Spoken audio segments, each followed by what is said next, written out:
Good morning, students. Yesterday we started our first lesson of chemistry, that is some basic concepts of chemistry. In that we have seen importance and scope of chemistry, and we started our next point, that is properties and measurement of matter. After discussing a lot about properties and measurement of matter, we come to know about International System of Units, that is SI units. And we come to know about 7 fundamental units. 7 fundamental units such as length, mass, time, electric current, temperature, and luminous intensity.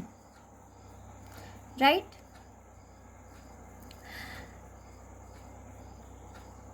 Along with these 7 fundamental units, there are some derived units also.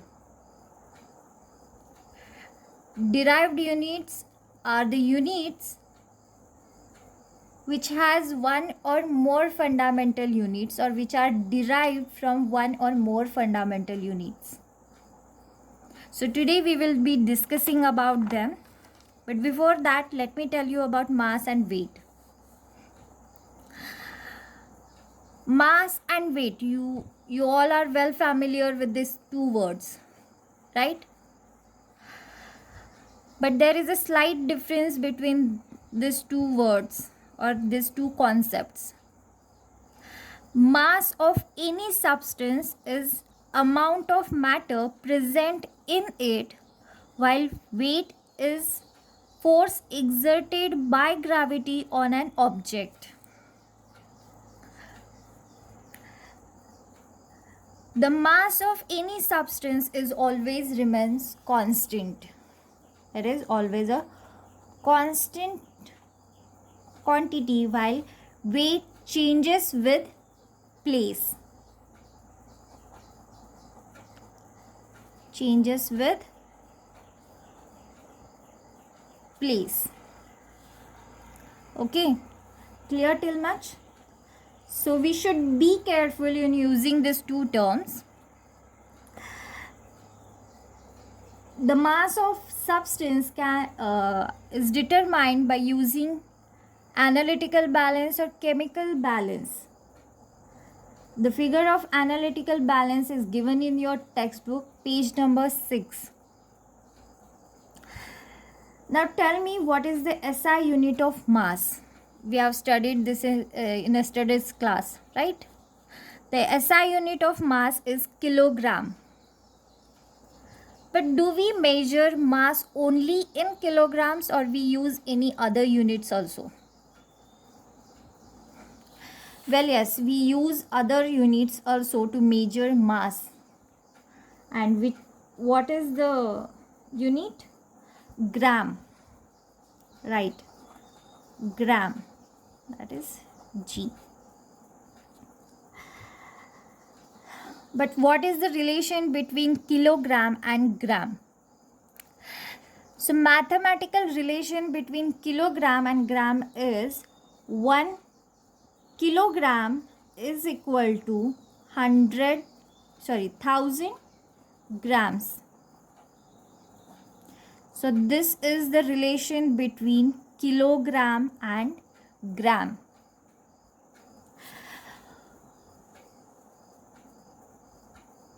Generally in chemistry, the mass of any substance is measured in grams only. We rarely use kilogram units in chemistry to measure mass of substances. We often use gram units. When you go to the school and when you enter in your chemistry lab, you can pick any bottle of chemical and you can check the mass of given substance. It is always measured in gram systems and not in kilograms. Okay, so I hope weight, mass and weight is cleared for you all. Now we'll jump towards the next derived unit, that is volume. First is volume.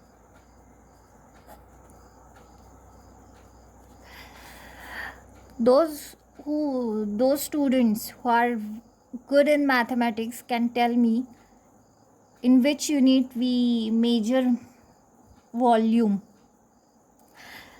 Well, volume has units of length cube, right?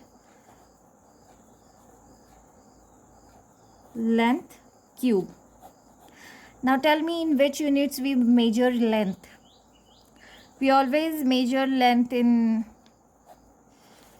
meters, centimeters,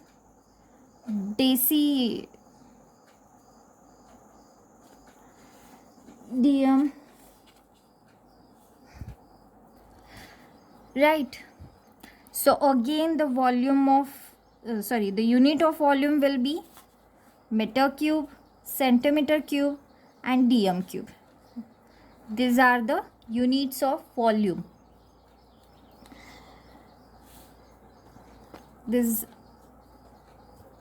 SI unit of volume is always meter cube. This is the SI unit of volume, meter cube. But again in chemistry labs, we always use smaller units.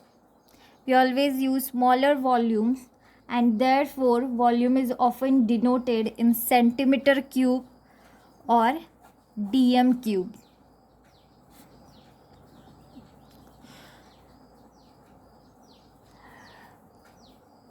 Now tell me in which unit we measure milk, water or any liquid substance. Centimeter cube, meter cube or dm cube.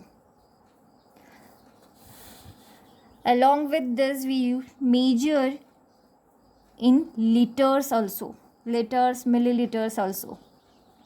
But liter is not an SI unit, but still we use this to measure volume of substance or volume of liquids. So 1 liter is equals to 1000 milliliter.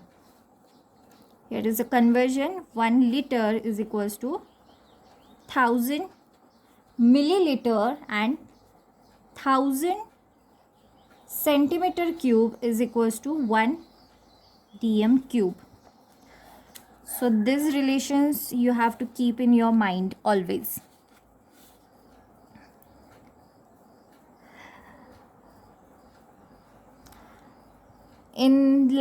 In chemistry labs or in any laboratories, not only chemistry lab but in laboratories, volume of liquids or solutions can be measured by graduated cylinder, burette, pipette. Now what are these? You will see in your practical lab. Also figures are given in your textbook, page number 7, so you can check out there also.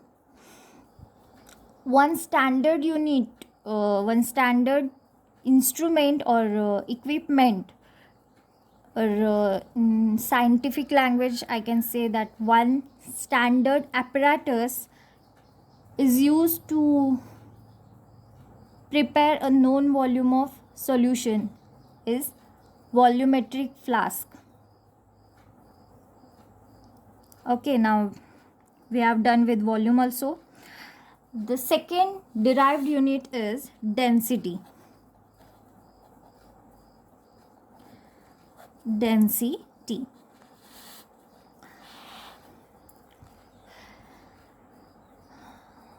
Now, can you define density?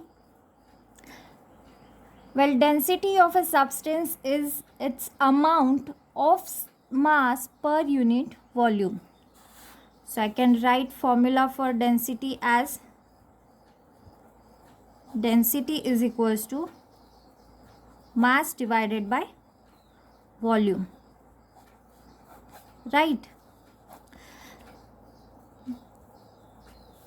Now to obtain SI unit of density, we have SI unit of mass, we have SI unit of volume also. So simply density, the unit of density can be obtained as SI unit of mass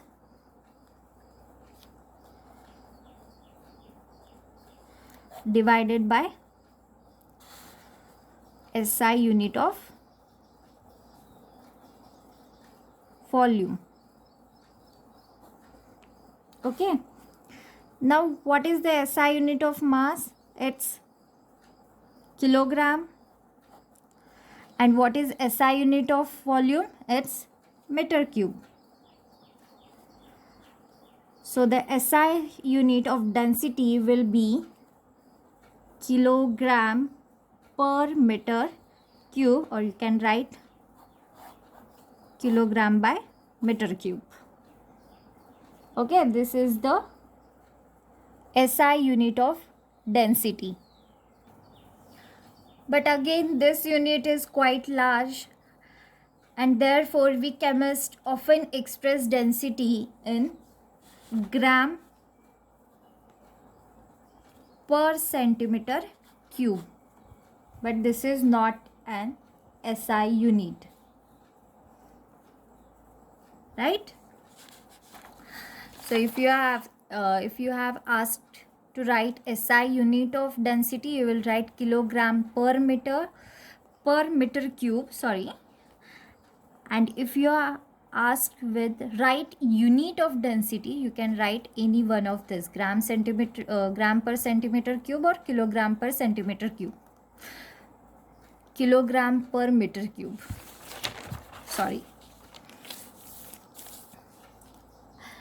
Okay, the next is temperature.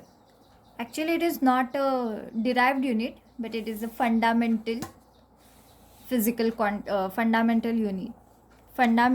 unit and physical quantity. So this is temperature.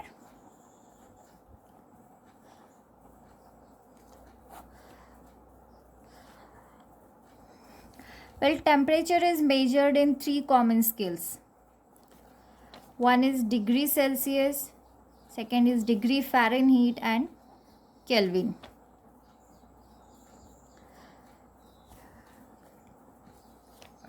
Do you know in which unit we measure fever? Not we, but doctors measure fever. They always say 104 degree, 108 degree. Do they measure in degree Celsius? No.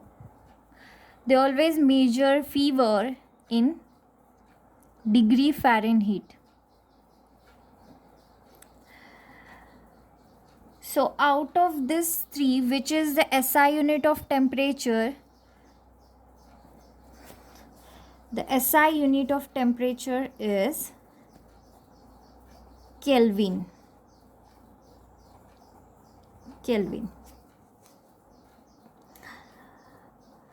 Generally, the thermometer with Celsius scales are calibrated from 0 degree to 100 degree.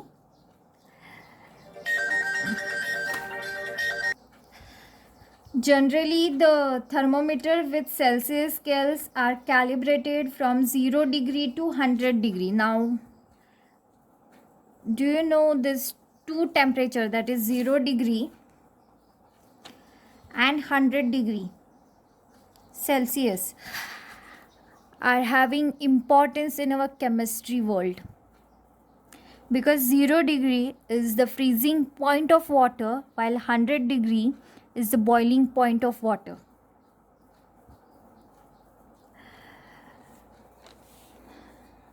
Okay, so it is freezing point of water, and it is boiling point of water. This BP stands for boiling point and not for blood pressure. But the Fahrenheit scale is represented between 32 degree to 212 degree. Now, why Fahrenheit Fahrenheit scale starts from 32 degree to 212 degree. It's not our problem. We are not going to study it in details. But temperatures on two scales are related to each other by a relationship. So degree Celsius and Fahrenheit are related by the relation. I am writing it. Degree Fahrenheit is equals to 9/5 into degree Celsius plus 32. So this is the relation between degree Fahrenheit and degree Celsius.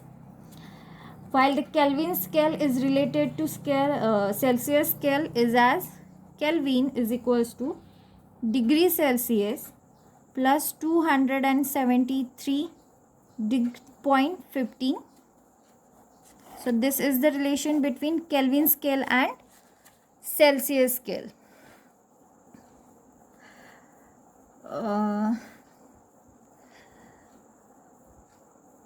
Generally, whenever we take boiling